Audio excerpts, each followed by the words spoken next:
After years of trying to be happy in my 20s, trying to do the right thing that would make me successful, make me happy in my 30s, trying to find my identity and really make myself who I felt I was meant to be.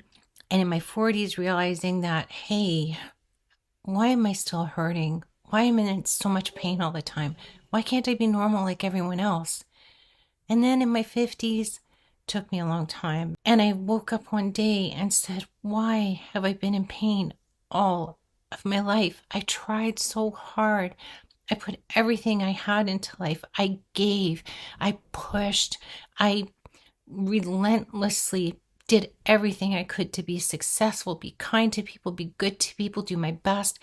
And I was met with hurt all the time. My family let me down.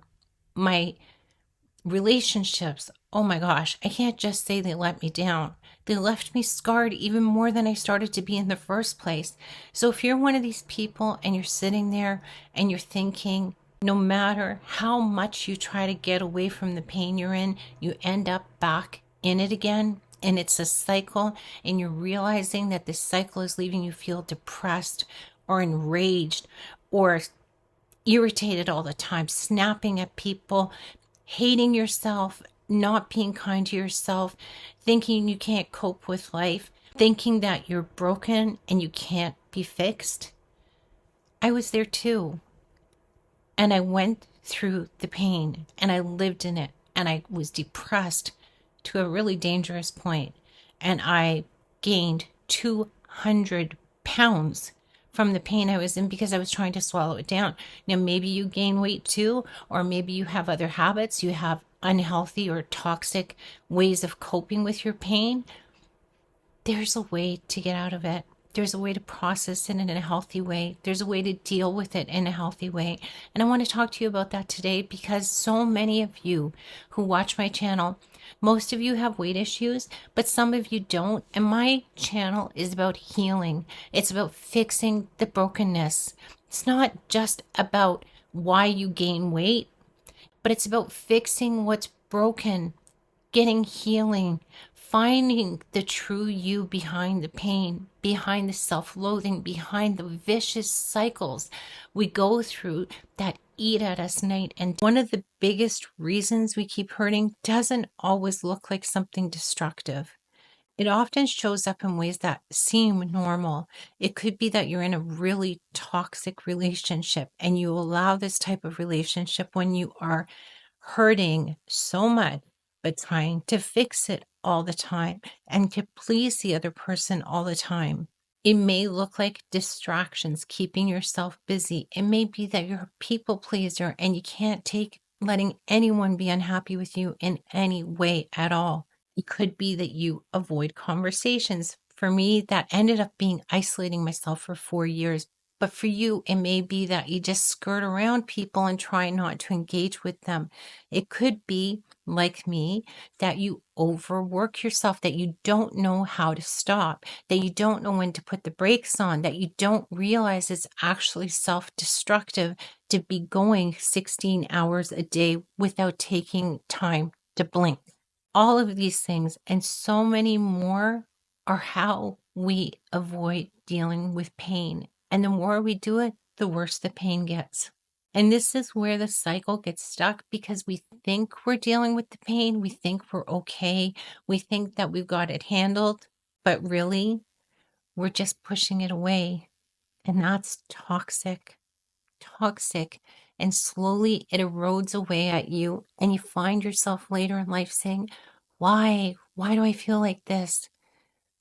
This is why. If you're struggling to get out of the cycle of pain and brokenness and the I'm not normal, what's wrong with me feeling, watch up because I want to help you. I want to tell you what I did through my experience to push past the pain, to process it, to get rid of it, and to finally have joy, have peace, have happiness, have love, have relationships that were healthy, set boundaries, and form good habits and good relationships with the people around me. So the question is, and was for me, Why do we keep hurting? Why are we in so much pain? Why are we depressed? Why can't we deal with life the way other people can? And it's not that you're weak. It's not that you're not like everybody else. It's just that you're dealing with pain that you haven't faced yet and you haven't allowed yourself to process yet. And maybe it's because you just don't know how. And most of the time that's the case. Think about North America. More homes are broken than are normal. And out of those normal homes that where they don't break up, how many toxic families are there? How many parents just aren't equipped to deal with problems, or they're carrying their own pain? So the percentage of how many of us are raised in a well-structured home where we're taught how to process things, where we're taught how to deal with negative situations, where we are supported through things that happen to us, is not very high. So we walk around as adults carrying pain we never were taught how to deal with, carrying the scars of really bad things that have happened to us in the past and not knowing what to do with it. Mine went down my throat until I gained 200 pounds. And that's a lot of pain from really bad abuse and neglect, and a babysitter's father who did horrible things that left a deep scar, so bad that I blocked it out for many years.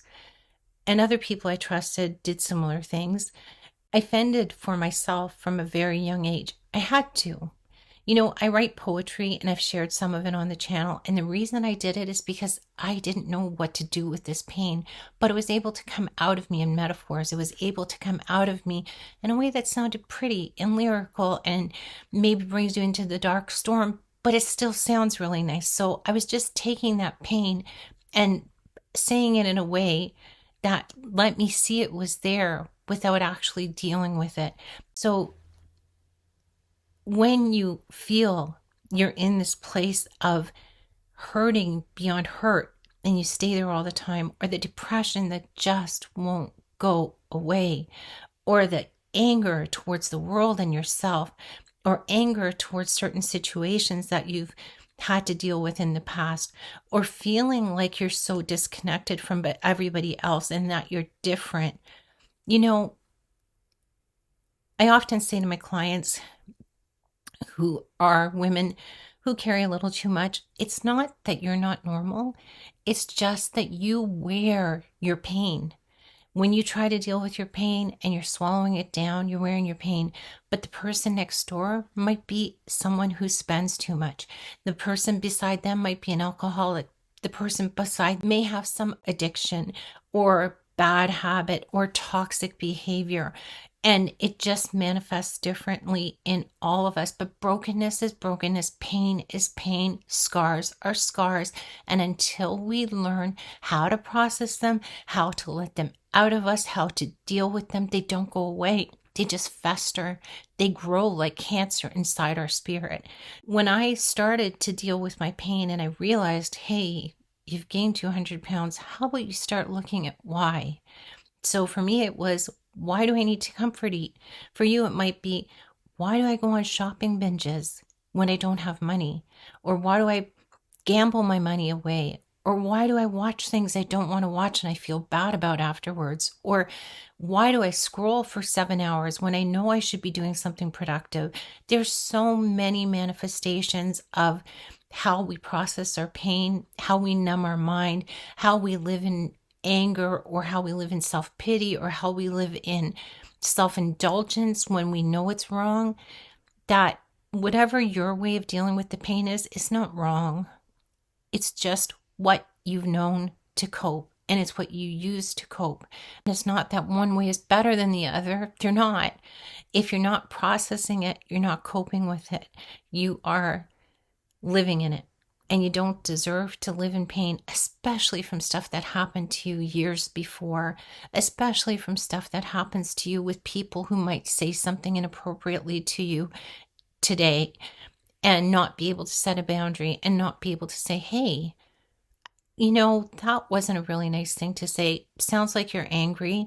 How about we talk about it another time when you've calmed down? I couldn't say that until 5 years ago. But when I learned to say it, never stopped. I don't sit there saying, oh my God, why do they think that about me?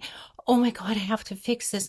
Oh my God, she's so angry. What did I do? What can I do to make this better? No, I don't do that anymore. I say, hey, that's not really nice, and let's talk about it later. And I walk away.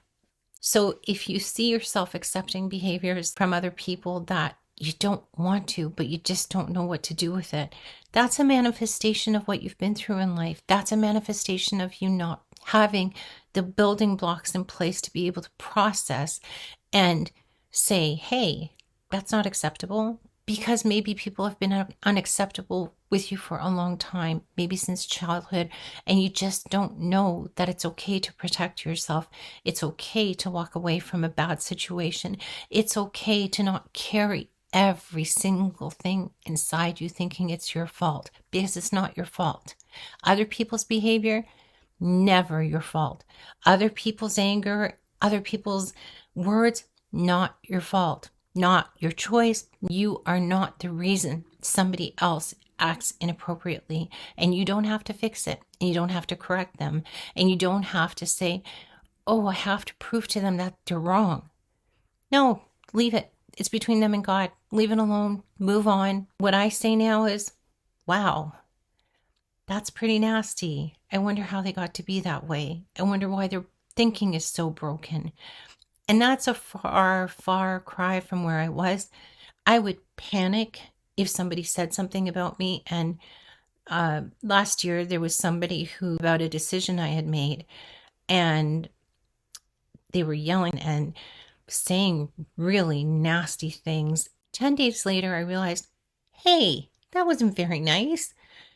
It took 10 days before I realized somebody had said something really mean about me, and I didn't care. When I realized it, I was just like, yeah, that's kind of a jerky thing to do. Wonder what that person's problem is. And I don't hold on to it. I don't let it fester anymore. It doesn't even sink in anymore. 10 days before I thought, oh, that wasn't very nice, it would have been 2 seconds before I was like, oh, I have to fix that. I can't let that person think that way of me. Oh my God, what am I going to do? So how do you get from A to Z? First, you work on the pain. You need to actually admit that you have these painful places. You need to admit that they're there. And when you see that they're there, you start to write about it. You start to pray about it. You start to think about how you normally react to it, by eating, by spending, by getting high, by drinking, by watching things you shouldn't watch, by scrolling for hours at a time, by doing things you shouldn't do. There's so many ways that we take care of our pain without taking care of the pain at all. My goal on this channel is to help you learn how to process that pain so that whatever you do that manifests in behavior that you don't like and that you feel you have no control over can finally be tamed. So recognize the pain is there. Allow yourself to say, this has been bothering me for the last 3 years, 30 years, 3 days, 3 hours, 3 minutes. Whatever the timeline is, doesn't matter. If the pain is there, deal with it. Bring it forward. Write about it. We pray about it. We talk to somebody who can support us about it. And we let go of it. We let go of it. And when we let go of it, it has less power over us. Maybe it's going to sneak in once in a while and say, Easter, do you remember what happened when that man did that to you? And say, that means you're not very worthy. That means that you're not a good person.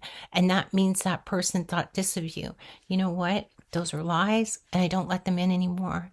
And when you deal with your pain in a way that is kind to yourself, that allows you the room to move on, those voices are so quiet, they barely reach my ears anymore. I had years of depression, years. And I'm going to keep sharing my poetry because I want you to see that I've been there too. And in my poetry, you can see exactly how deep down I was, or exactly how I numbed myself for a little mental vacation, or exactly how I dreamt my way through it, or exactly how I had these strands of hope and I held on to faith and I kept myself going despite how very difficult it was. So if you're someone who likes poetry at all, watch for them, because you're going to identify with it and you're going to see exactly that I've walked in your shoes and that I've gotten through it. And I'm on the other side, and you can be, and you will be too, if you're willing to put in the work. So stick around with my channel. If this meant something to you today, if you say, hey, yeah, I'm living in the past, I'm living in pain that happens now, and I allow it to be my person, I allow it to be my identity. If you're someone who has habits you don't like, has toxic behaviors towards yourself, who can't stop eating or spending or doing something you don't want to do, give this a thumbs up and say, me too, in the comments. And then we can talk about it. I'm here. I answer every comment. I do what I can to help, and I'm here to help. So don't forget to subscribe. Don't forget to hit that thumbs up, and I'll see you soon more, because I always have more.